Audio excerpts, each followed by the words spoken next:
2026 திமுக கூட்டணி ஆட்சியை பிடிக்க முடியாதுன்னு அந்த தேர்தல் வியூக வகுப்புல பிரசாந்த் கிஷோர் சொல்றாரு. அந்த நிலைமைதான் இருக்குதா? ஏன்னா தேர்தல் வியூக வகுப்பு பிரசாந்த் கிஷோர் பொறுத்த வரைக்கும் அவர் ஒரு பொலிட்டிக்கல் அனலிஸ்ட். இப்போ யார் பணம் கொடுத்தாலும் அந்த கட்சிக்கு போய் அவர் ஆலோசனை சொல்லுவாரு, வெற்றி பெறதுக்குள்ள வழியை சொல்லுவாரு. ஆனால் 100க்கு 100 அவர் சொன்னதெல்லாம் நடந்தது கிடையாது. அப்படிதான் அவர் பீகார்ல அவர் சொந்த கட்சி, அவருடைய பிரசாந்த் கிஷோருடைய சொந்த இயக்கமே அங்க பீகார்ல படுதோல்வி அடைஞ்சிருக்கு. அதனால அவர் எல்லா நேரமும் அவர் பொறுத்த வரைக்கும் என்னன்னா, ஜெயிக்கிற குதிரைகளை பந்தயம் கட்டுவான்னு சொல்றாங்க இல்லையா, அதே மாதிரி தமிழ்நாட்டில் பொறுத்த வரைக்கும் இந்த அணி ஜெயிக்குதா, ஆந்திரா இந்த அணி ஜெயிக்குதா அப்படின்னு பார்த்துதான் அந்த கட்சியோட போய் அவர் இதை சேருவாரு. அது பல நேரங்கள் அவருடைய அவர் சொன்ன சிலதெல்லாம் தோத்துருக்கு, நடந்தது இல்லை. தமிழ்நாட்டை பொறுத்த வரைக்கும் ஒரு கருத்தை சொல்லியிருக்கிறாரு. அது பொறுத்த வரைக்கும் தமிழ்நாட்டுக்கு அவர் சொன்ன கருத்து எங்களுக்கு உடன்பாடு கிடையாது, அதுக்கு நடைமுறைக்கு அது சாத்தியம் உள்ளதை நான் சொல்றேன். தமிழகத்திலிருந்து உடனடியாக திமுகவை அகற்ற வேண்டும் விஜய் சொல்லியிருக்காரு. தமிழகத்திலிருந்து உடனடியாக திமுகவை அகற்ற வேண்டும் விஜய் சொல்லியிருக்காரு. நாங்க நம்பிதான் திமுக கொண்டு வந்தோம், பட் நம்ம அவங்க ஏமாத்துறாங்க. அன்பு சகோதரர் நம்முடைய விஜய் பொறுத்த வரைக்கும் ஒரு மிகப்பெரிய ஒரு நட்சத்திரம். அவர் பின்னாடி நிறைய இளைஞர்கள், லட்சக்கணக்கான இளைஞர்கள் இருக்கிறாங்க. இன்னைக்கு ஒரு அரசியல் கட்சி ஆரம்பிச்சிருக்கிறாரு.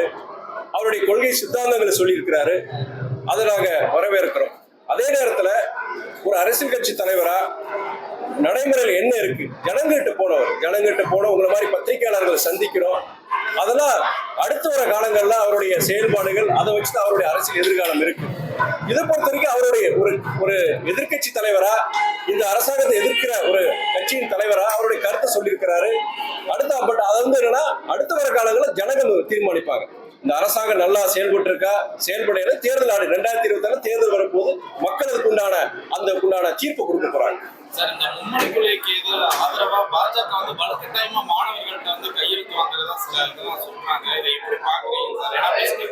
அதாவது முக்கியமா இந்த பிரச்சனை பொறுத்த வரைக்கும் நம்முடைய முன்னாள் பாஜக தலைவர் அக்கா தமிழிசை பொறுத்த வரைக்கும் அவங்க ஒரு பேட்டி கொடுத்திருக்காங்க. அவங்க ஒரு சர்ச்சையாச்சு சமீபத்துல. நம்முடைய பள்ளிக்கல்வித்துறை அமைச்சர் அன்பு சகோதரர் மகேஷ் பொய்யாமலே அதுக்குண்டான நல்ல விளக்கத்தை கொடுத்திருக்கிறார். ஒரு ஜனநாயக நாட்டுல யாரு வேணா கருத்துக்களை சொல்லலாம்.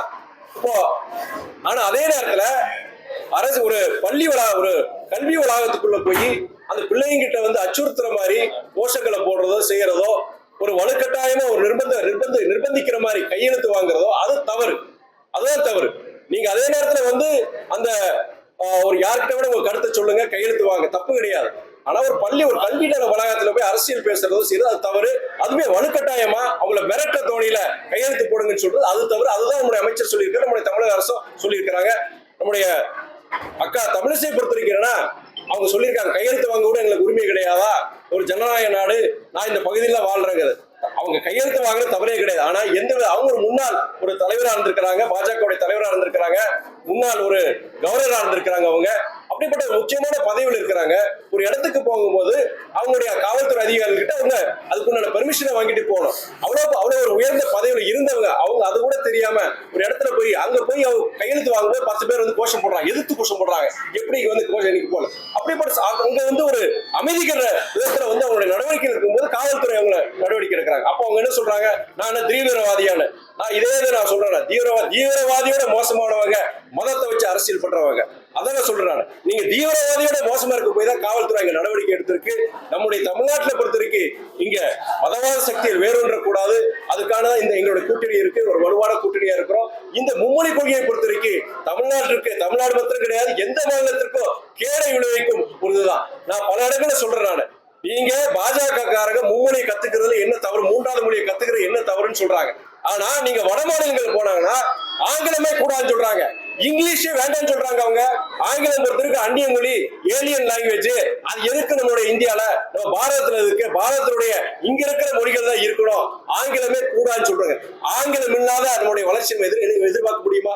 நம்ம பசங்களை இங்கிலீஷே ஆங்கிலமே கத்துக்காம செய்யாம நீங்க எப்படி முன்னேற முடியும்? இன்னைக்கு நம்ம பசங்க பொறுத்த வரைக்கும் தமிழ்நாட்டில் இருக்க மட்டும் கிடையாது, இந்தியாவில் இருக்க அத்தனை இளைஞர்கள் பல்வேறு துறைகள், நீங்க ஐடி செக்டர் எடுத்துக்கோங்க, மருத்துவத்துறை எடுத்துக்கோங்க, வணிகமா இருக்கட்டும், இன்னைக்கு உலகத்துல இன்னைக்கு பல துறைகள்ல முதன்மையான அதிகாரிகள் இருக்கிறாங்க, அவங்க ஆதிக்கம் செலுத்துறாங்க. அதுக்கு முக்கியமான காரணம் நம்மளுடைய ஆங்கில புலமை தான். அந்த ஆங்கில புலமை ஆங்கிலமே இல்லாம இந்த நாடை உருவாக்குன்னு அப்படியே சொல்றாரு அமித்ஷா, சொன்னது அப்படியே சொல்றாரு. ஆங்கிலம் இல்லாத ஒரு பாரதத்தை உருவாக்குங்கிறது அமித்ஷா போன்ற பாஜக தலைவர்கள் அங்க வட மாநிலங்கள்ல பிரச்சாரம் பண்றாங்க. செய்திகளை உடனுக்குடன் தெரிந்து கொள்ள உடனே சப்ஸ்கிரைப் பண்ணுங்க.